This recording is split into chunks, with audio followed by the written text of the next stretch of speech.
Festival Kongsi Seni membuka lembaran baru dunia seni tempatan menerusi konsep pameran foto dokumentari yang digabungkan pelbagai elemen bagi mencipta pengalaman seni lebih menyeluruh dan mendalam. Setiap sudut pameran direka untuk membawa pengunjung menelusuri pelbagai naratif dokumentari melalui karya fotografi yang syarat makna.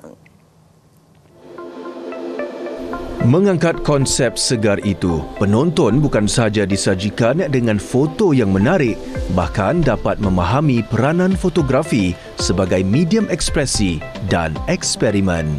So, bila orang datang ke Kongsi Seni ni, dia akan nampak benda yang lain. Dan kita orang pentingkan sebenarnya bukan orang datang untuk melihat. Orang datang untuk merasa, orang datang untuk mendengar. Walaupun dia sekadar fotografi, tapi kita tahu foto tu hidup. Pameran itu menghimpunkan 37 karya dari Malaysia, Singapura, Indonesia dan Croatia, mencerminkan semangat kolaborasi rentas budaya serta disiplin seni.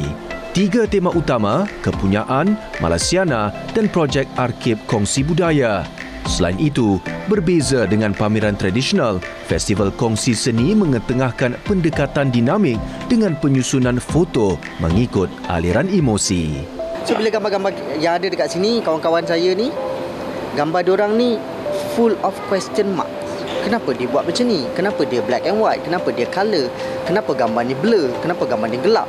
So, ada sebab musabab dia yang kita orang try to practice kepada artis tu sendiri untuk tahu apa diorang buat dan tahu untuk menjawab bila orang tanya.